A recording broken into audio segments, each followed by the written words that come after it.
Be the new you, understanding yourself. Hello and welcome to part 1 of this 6-part e-course, The New You, Strategies and Recipes for a Complete Makeover. Hi, I'm Selina Stone, a Master Life Coach and Casting Director, here to guide you through this series. In this fast-track, hectic life, have you ever slowed down and wondered, what am I doing here? You seem to be always on the move, busy coping with the various demands of different situations in life or trying to stay ahead of them.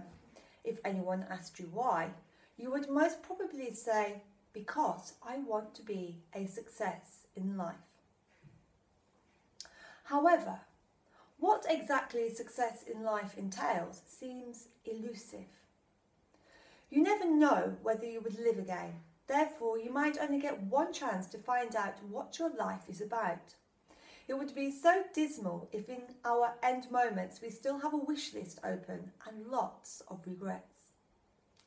In this session, we have some mind-blowing exercises to help you discover what your life is really about. Just a word of caution. Do this with an open mind and things will fall right in place. Let's start with what you perceive success in life to be. What is success? To freely bloom, that is my definition of success. Jerry Spence, How to Argue and Win Every Time. Now, different people perceive success differently at different points in their lives. And we have a couple of examples of this. When you're younger, you identify success with a high-flying career and lots of income. On the flip side, as you grow older, you fall prey to the fallacy of success being proportional to your social standing. Here's something to ponder on before you state your definition of success. Take the following 2 examples. Bill is a 30-year-old married man who works in a store. Every night he returns home from work at 5:15 p.m. and is greeted by his loving wife at the door, who gives him a kiss and a hug. He plays games with his children and always tucks them in at bedtime and reads them a story. They have a family holiday each year and are comfortable, even though they sometimes go without to please the kids. The family spends a lot of time together. Now, Jane is 28 years old and is single. She works in the city and she'll be lucky to reach her apartment before 8 in the evening. She rarely socialises due to her hectic workload and due to the fact that she's always too tired to go out. She lives in an affluent area in Chelsea and drives a sports car.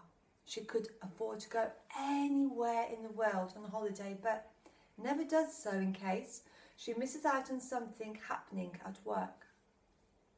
Jane has a few friends and sometimes is lonely.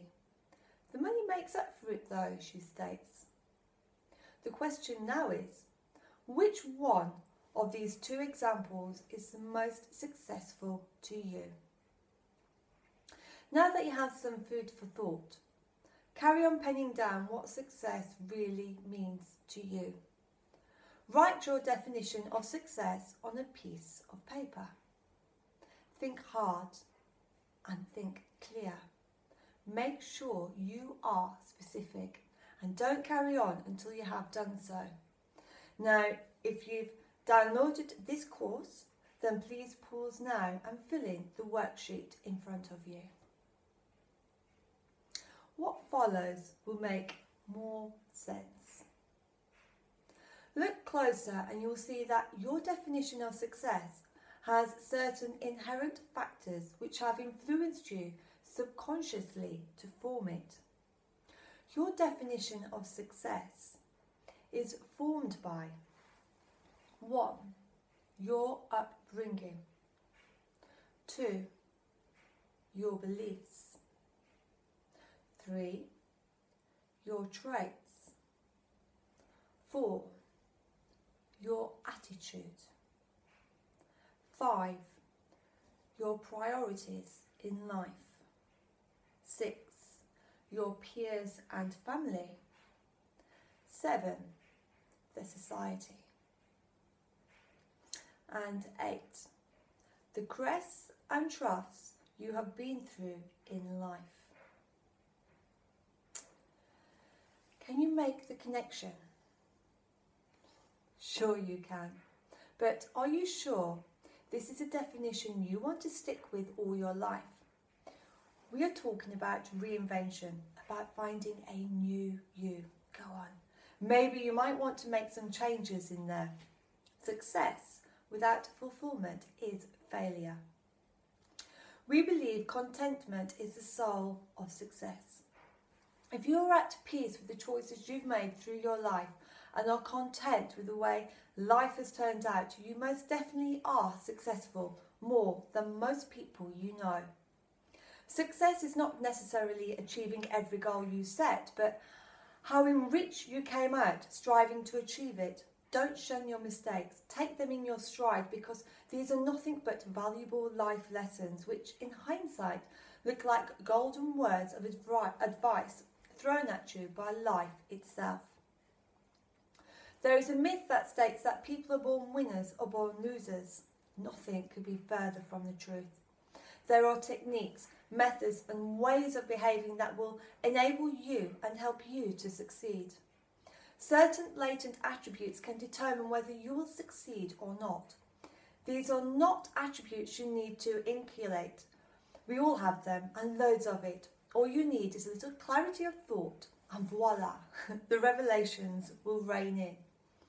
The foremost attribute is self-motivation. If you're not self-enthused and you won't put your heart and soul in the cause to achieve something, you have got to put all your 100% of yours out there. Secondly, having a flexible and pragmatic approach to situations will broaden your horizons. There are some things that are just beyond our realm.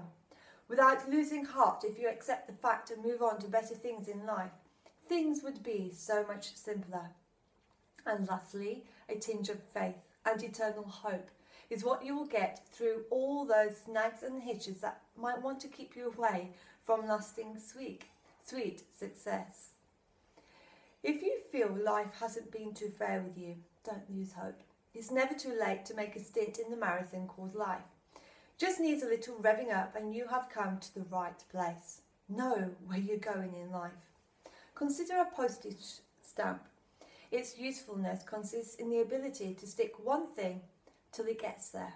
That's the catch, sticking to your purpose in life. How many times has it been that you joined the gym and never went back after the first week, or the number of times you job hopped? All you need is clarity of thought and the world will be your oyster. Now, to get some clarity, let's chalk down your personal vision and mission statements. These statements are essentially your roadmap to your destination in life. Up front, this might come on as an unnecessary exercise, but as you do it, you will realise that you are far too behind in your scheme of things. It will give you some direction and momentum to move forward. Remember that everything in life has a purpose. Live and learn, and be clear about your perceptions about your future, because that's where you're going to spend the rest of your life. What is your life about? Do you let events happen to you rather than going out and making them happen? The mission vision exercise will make you see through you and give you hope. If you know where you're going in life, you will automatically feel good about yourself. As you gain control of your life, you will feel confidence and happiness infused in your spirits. Now, since we're on the introspective note, ask yourself the following question.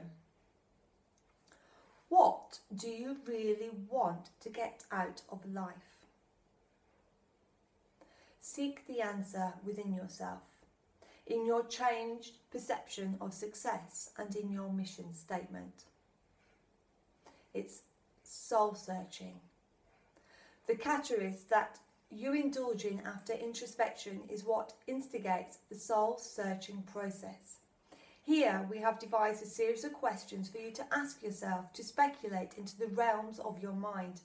Be honest with your soul searching, and the answers you seek are sure to come. 1. When you were a child, did you have any perception of what you want to be when you grow up? Think about it and write it down.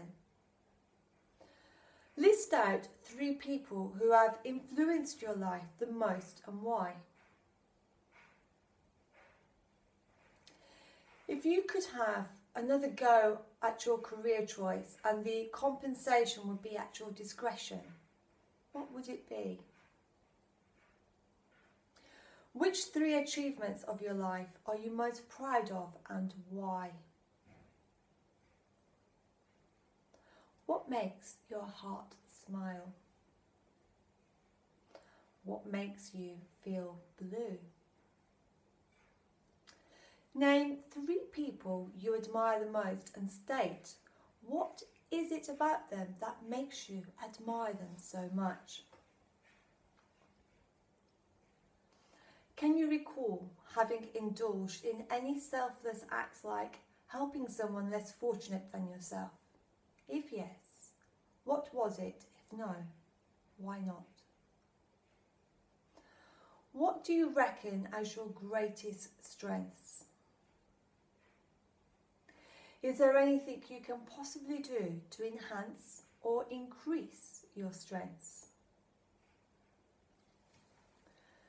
Do you consider anything big enough for you to put your life on the line for? What is it and why? If you could go back in time, what would you want to change? What things? Is there anything you'd want to change? If yes, what and why? What are you most happy about in your life at present? Is there anything you're unhappy about in your life at present? What has been the most important learning of your life so far? What is most important to you in your life? Have you determined what is it that you really want from your life? Now, the whole point of getting you to think about these questions was really to get you to think about what you really, really want from life. Once again, if you've downloaded this course from my website, then please pause now and write in your answers to these questions. Writing a mission statement can be a very enriching experience, and it's better to think it through and not rush through it. It's your very purpose of existence, but that you are lying down after all. If possible, you should try and get away from your routine environment. Go for a walk or take a short break. Your mission in life is far too important to be skimmed over. When people lack a mission in life, they tend to just have materialistic goals and want things. Not that it's wrong, material things can only serve as a means, but confusing the means to be the end can create problems later on. Here's an example for you. Charles, a 55-year-old bachelor, had till now thought he had lived a full life. He has properties across the globe and lives life as he wants to, but something happened when he became 55 years old. He discovered he had cancer, a brain tumour that will only give him 6 more months to live. Undergoing treatments, he was cut off from the web of activities and people he was previously involved with. During this period, he met some people who were also suffering from the same disease as he was, but his new friends had other problems. They were actively making plans as to what they should do in the next 6 or 7 months so that their family will miss them less. It was thus suddenly one day that Charles realised he had nothing to leave to anyone. His passing away was not going to make a difference to anyone. That was a really sad realisation, but there was not much now that Charles could do. You might not understand the full meaning of Charles's realisation, however. The bottom lines are: what difference has our life made? What will we be leaving behind for our family, society, or world? If it was nothing much, then how do we say our life had been a success? If you're going to end up with the superficial goals, they might make you happy in the present, but when you have achieved it all, you might end up asking yourself, is that all there is? We have time in our hands now, and we can make a difference. There's another exercise to help you plan. How about penning down your obituary? Yes, it might seem a little too early to write that, but writing that down, what you want the world to remember you by, can really help you set a higher bar for yourself. This is an ideal way to get you to think about what you want to do in your lifetime. As you look back on your life, you may find that your goals and desires may have been a bit skewed. Hang on. This is how the revelations will come through and get your life in perspective for you. Instances which you brush off as usual happenings in your life might strike out and appear in a different light. If you look at them this way, make sure your priorities are in place. For starters, answer these. What do you want to be remembered for when you pass on? What has your life been about? Have you made any differences in others' lives? Once again, if you've downloaded this course, then please pause now and write in your answers to these questions. Hope you did find some answers and things are clear and in focus. Go on and incorporate the changes. Never be afraid to try new things. Remember, amateurs built the Ark, professionals built the Titanic. You owe it to yourself to get the most out of your life. Well, that's all we have time for today. Remember to tune in to part 2. And if you wish to download this course and fill in the questions, then please go to www.selinastone.com under the heading e-courses. As always, until next time, be lucky.